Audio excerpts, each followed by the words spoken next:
네, 앞서 삼성전자, LG전자의 실적을 전해드렸습니다. IT주에 대해서는 사실 이번에 2분기 실적보다는 앞으로의 실적에 대한 불안감이 좀 큰 상황인데요. 과연 이걸 어떻게 봐야 될지, 특히 IT주에 대한 의견 오늘 들어보도록 하죠. 교보증권 스마트영업부 사용관 차장과 함께하겠습니다. 어서 오세요. 네, 안녕하세요. 네, 안녕하십니까. 삼성전자 실적이 나왔습니다. 오늘 시장이 어떻게 반응하는 것으로 보는지 또 사용관 차장님의 그 IT에 대한 투심 의견 좀 주시죠. 글쎄요. 일단은 오늘 코스피에서 양매수가 들어오고 있어요. 네. 개인 4,700억 정도 팔고는 있는데 외인들의 일단은 매수 강도 자체가 아직까지 그렇게 좀 확신을 가질 만큼 강하지는 않은 것 같아요. 전기전자단에서 한 1,000억 좀 안 되게 사고 있네요. 한 915억 사고 있고 기관 쪽에서 2,160억 사고 있는데 다행히 그나마 전기전자 쪽으로는 투신과 그리고 연기금, 사모펀드, 보험까지 기관 대부분의 주체들이 강하게 들어오고 있고요. 여전히 뭐 제일 강한 거는 전체 시장으로 봤을 때 금융투자하고 연기금 쪽이에요. 이쪽들은 이제 말씀드렸던 대로 또 단기적인 물량이 될 수 있는 부분들인데 그나마 전기전자 오늘 삼성전자 실적 발표하면서 여러 가지 기관 주체들이 같이 외국인과 매수하고 있다 정도로 생각을 하시면 될 것 같고요. 일단은 강도는 조금 더 셌으면 좋겠어요. 지금까지 팔아왔던 물량이 얼마인데 고작 이거 가지고는 연속성 있게 갈 수 있을까라는 의문을 조금 가질 수밖에 없을 것 같고요. 일단 뭐 삼성전자 2분기 실적 굉장히 선방했습니다. 어려운 환경이었음에도 불구하고 2분기 기준으로 봤을 때 매출은 최대치가 나왔더라고요. 그리고 영업이익은 역대 세 번째로 굉장히 선방했습니다. 근데 이제 조금 미래가 걱정이 되는 부분들은 스마트폰 쪽에서 중저가 시리즈, A 시리즈 같은 거죠. 이쪽이 지금 판매가 굉장히 좀 저조해진 것 같아요. 그러면서 TV 쪽 같은 가전 쪽이 과연 하반기에 괜찮을 수 있을까? 이게 실질적인 소비자의 구매력이 감소하는 시기잖아요. 그렇기 때문에 이런 것들, IT, 가전, 기기 쪽에 대한 수요들이 감소할 수밖에 없는 환경이기 때문에 일단 하반기에 대해서는 조금 걱정이 많이 쌓이는 그런 부분이 될 것 같습니다. 일단 삼성전자에 좀 지속적인 매수가 들어올런지는 일단 당장 내일부터 또 지켜봐야 될 것 같고요. 만약에 이어진다라고 하더라도 IT 전반에 대해서는 지금 업계에서는 그렇게 긍정적으로 볼 수 있는 분위기는 아직까지는 아니다라는 부분도 좀 같이 말씀드리겠습니다. 저희가 그동안 반도체 업황 이야기할 때 좀 디램가를 좀 많이 봤는데 최근에는 뭐 오더컷 이야기도 있다 보니까 주문이 얼마나 들어오는지를 좀 많은 분들이 궁금해하시는 것 같아요. 근데 최근에 글이 리드 타임이 좀 감소했다고 들었거든요. 이게 네.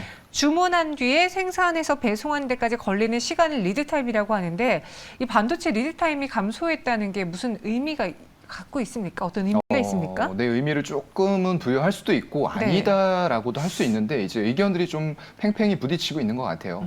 보게 되면 6월에 반도체 리드 타임이 지금 평균 27주로 5월 대비해서 하루 줄었다고 합니다. 뭐 하루가 별거냐 이렇게 생각을 하실 수도 있는데 굉장히 이제 주 단위 그리고 점 주 단위로 움직이기 때문에 하루가 갖는 의미가 이쪽에서는 결코 작은 수준은 아니다라고 말씀을 먼저 드리고요. 코로나 팬데믹 이전하고 대비했을 때는 그때가 한 12.7주 정도 나왔어요. 예, 그렇다고 하면은 여전히 하루가 줄긴 했지만 높은 수준이에요. 높은 레벨에서 움직이고 있다라는 부분으로 해석을 해보면은 이거 가지고 지금 반도체 쪽이 어떤 리드 타임 줄었기 때문에 수요가 떨어진다. 뭐 이런 부분으로 얘기하기에는 조금 아니지 않은가라고 생각을 해볼 수도 있을 것 같고요. 또 일각에서 얘기하고 있는 이런 부분들로 봤을 때에는 27주에서 하루가 줄어드는 패턴이 만약에 지속이 된다라고 했을 때에는 반도체 시장 정말로 성장 둔화가 되는 그런 시작점을 알리는 건가? 이렇게도 생각을 해볼 수가 있을 것 같아요. 근데 이거를 우리들이 좀 예측할 수 있는 그런 어떤 수치는 아니라고 좀 생각을 하고요. 왜냐하면 이런 거에 대해서도 전체 지금 30개사 정도를 고객사로 두고 있는 삼성전자, 하이닉스, 제가 여기서도 한번 뭐 말씀을 드렸겠지만 그런 조사기관에서 전부 다 그런 업체들로 조사를 해서 수요가 어떻게 변할 것인지를 리포트를 정기적으로 내고 있거든요. 근데 그런 수치조차도 왔다 갔다 한단 말이죠. 저번에는 감소될 것 같다. 아니다. 이번 연도 또 증가해서 갈 것 같다. 이런 식으로 계속 바뀌고 있어요.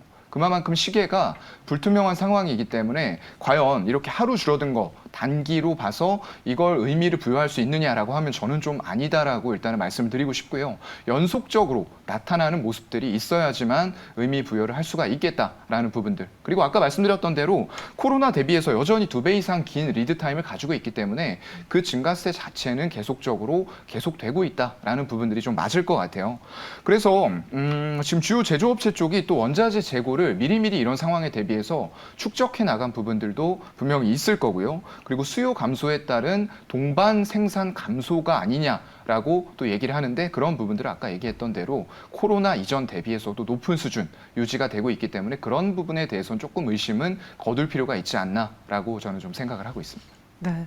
그리고 이 반도체주들도요, 그 안에서 시간대별로 뭔가 시대별로 핫 키워드들이 있는데 최근 1분기 실적 시즌의 핫 키워드로는 이제 전력 반도체, 기판 이런 것들이 있었거든요. 기판주 한번 볼게요. 최근에 주가가 많이 하락을 했지만 네. 2분기 실적으로 인해서 좀 되돌림 현상이 나올 것이다. 좀 기대하는 분야예요. 왜냐? 실적이 받쳐주니까. 네.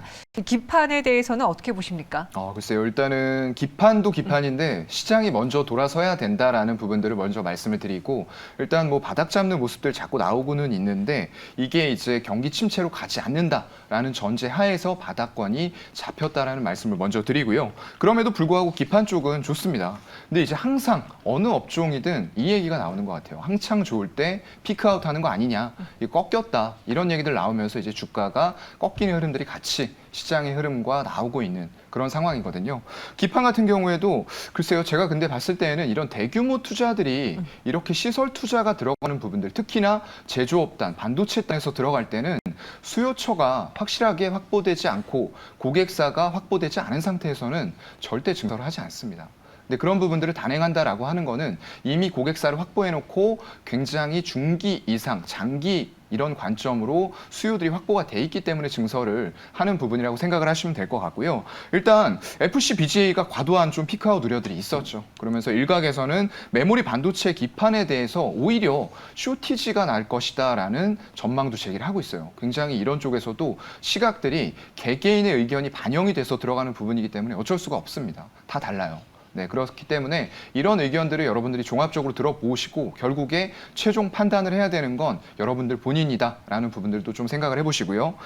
심택이 올해 같은 경우에 사상 최대 영업이익이 기대돼요. 그리고 2분기에도 컨센서스를 상회할 것이다라는 전망들이 또 나오고 있습니다. 일각에서는 또 피크아웃 얘기를 했는데 여기에서는 사상 최대 얘기를 또 하고 있고요. 이런 것들도 다 전부 다 조사하는 자료라든가 개인들의 의견이 부딪히면서 일어나는 의견의 좀 다른 현상이다라고 보시면 될 것 같고요.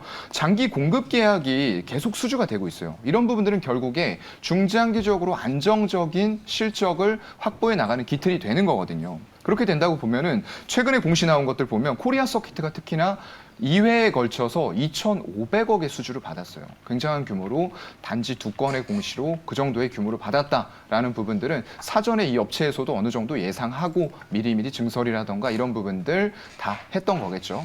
그리고 지금 2분기에 또 영업이익이 큰 폭으로 상향 조정되는 부분들이 하반기까지도 이어지면서 이익 레벨업은 당분간은 좀 계속되지 않을까. 그래서 시장만 뒷받침이 되고 경기 침체가 오지 않는다. 라고 전제하면은 기판 쪽은 상당히 다른 업종들 대비해서 좀 주가상으로는 어떨지는 모르겠는데 이익 면에서는 굉장히 상대적으로 좋은 방향들을 좀 보여주지 않을까 싶습니다. 네. 그럼 여기 SiC 전력 반도체를 할 때는 우리가 최근에 그 전기차 수요 증가랑 좀 연결지어서 보던데 네. 이 SiC 전력 반도체의 장점은 무엇인지, 왜 우리가 또 이 키워드를 봐야 되는지 좀 쉽게 설명해 주시겠어요? 네, 일단 뭐 장점부터 말씀을 드리면은 네. 두께가 굉장히 얇아진다는 거죠. 그만큼 모든 기기들의 크기가 작아지고 축소될 수 있는 이런 부분들이기 때문에 반드시 좀 필요한 과정이라고 생각이 되고요. 보통 그냥 이제 반도체에 대비해서 10분의 1 두께로 동일한 성능을 구현을 할 수 있다라고 생각을 하시면 될 것 같습니다. 거기다 고온에서도 작동이 되기 때문에 에너지 효율 우리가 요즘에 굉장히 에너지 때문에 대란 겪고 있잖아요. 그렇기 때문에 중요한 포인트입니다. 에너지 효율을 높일 수 있는 이런 부분이 될 거고요. 그래서 반도체 시장에서 지금 전기차 쪽으로 들어가는 것들이 굉장히 중요해지고 있는데 왜냐하면 아직까지 9% 보급률밖에 안 되기 때문에 그래요. 이게 2030년, 40년 점점 더 시간이 흐를수록 40년이 되면은 세계 세계 자동차 시장에서 전기차가 차지하는 비율이 53%까지 올라갈 거라고 지금 예측들을 하고 있어요. 그만큼 급속도로 발전을 해나갈 것 같고요. 그래서 SK라던가 LX, DB 같은 대기업들의 계열사가 모두 다 이 블루오션 쪽으로 지금 뛰어들고 있는 그런 형태고요. 현재는 지금 그런 기업들보다는 이제 해외 쪽에 있죠. 스위스의 ST, 마이크로 일렉트론 쪽에서 전 세계 시장의 절반 이상을 지금 점유를 하고 있는 절대 강자이기 때문에 지금 뛰어드는 신생 업체들 어떻게 점유율을 좁히면서 따라갈 수 있을지 이런 부분들에 대해서 상당히 좀 고민이 많은 것으로 알고 있습니다. 네, 그럼 마지막으로요. 이 전기전자 섹터에서 사용과 차장님은 어떤 종목을 눈여겨보고 있는지, 이 삼성전자가 오늘장을 좀 강한 상승을 보인다라고 하더라도 많은 분들이 쉽게 오늘장 반등에 그리 웃고 있진 않는 것 같습니다. 네. 불안함이 커지고 있는데요. 전기전자 투자하시겠는지 어떤 섹터에서, 그러니까 어떤 종목을 보는 게 좋을까요? 네, 제가 일단은 아까 기판 얘기를 했었잖아요. 네. 그 기판 쪽에서 종목들을 조금 이제 돌려봤어요. 그랬더니 대덕전자가 가장 지금으로서는 눈에 좀 밟히는 종목이더라고요. 일단 121선을 차트상에서 깼을 때, 이거 정말 피크아웃 우려 아니야라고 저도 좀 생각을 잠깐 해봤었는데, 네. 그건 아니었을 것 같아요. 그래서 이제 좀 지켜보고 있었는데, 오늘같이 이런 파동에서 지수가 올라갈 때 121선을 갭으로 상승하면서 점점 더 봉의 크기를 키워나가고 있는 이런 종목들. 당연히 수급은 동반해서 들어오고 있고요. 거래량도 좀 증가가 되고 있는 이런 추세입니다. 그래서 지금 연기금이라던가 사모펀드 중심으로 해서 좀 투신 중심으로 해서 기관 매수가 유입이 되고 있는 모습들이 최근에 좀 관측이 되고 있고요. 그러면서 121선을 회복하는 굉장히 좋은 시그널이 나오고 있는 종목입니다. 패키지 기판은 아까 말씀드렸던 대로 계속 매출이 증가가 되고 있고요. 특히나 FC-BGA 그쪽의 매출이 증가가 되면서 수익성도 더욱더 개선될 수 있는 이런 부분들이 또 있을 것 같고요. 좀 좋지 않았던 부분들 FPC라던가 MLB 이런 쪽들은 지금 구조조정을 통해서 굉장히 좀 떨쳐내고 있는 이런 분위기예요. 그렇다 보면은 그런 것들에서 적자를 내오던 폭들을 줄이고 오히려 수익성이 좋은 플립칩 볼그리드 어레이 쪽에 실적들이 나타난다라고 했을 때에는 좀 폭발적인 실적의 개선이 일어날 수 있는 이런 환경이 만들어진 것 같고요. 하반기가 이제 또 중요할 것 같습니다. 지금 FC-BGA 쪽이 차근차근 늘어나고 있다라고 말씀드렸는데 하반기에 이 공장 쪽이 풀가동된다라고 했을 때에는 상당히 매출액의 대폭적인 증가가 또 한 번 일어나면서 주가가 그동안 좀 많이 눌렸죠. 시장이 안 좋을 때 34,000원에서 24,000원대까지 눌렸어요. 근데 이러한 부분들 회복은 당연히 가능하다라고 생각을 하면서 가격 전략은 일단 혹시 모르니까요. 121선까지 눌릴 수도 있습니다. 그렇기 때문에 한 27,000원대까지 열어놓고 분할 매수하셔도 될 것 같고요. 1차적으로는 목표가 전고점 33,000원 부근에서 막힘이 없는지 한번 본 이후에 FC-BGA 2공장 풀가동되면서 매출이 얼마나 늘어나는지 이거 보면서 추가 상향도 충분히 가능할 것 같습니다. 알겠습니다. 대덕전자를 토픽으로 골라주셨습니다. 이 반도체 실적이 이제 하나둘씩 공개가 될 텐데요. 여러분들 잘 살펴보시고요. 사장님은 여기서 인사드리도록 하죠. 오늘 설명 고맙습니다. 네, 고맙습니다.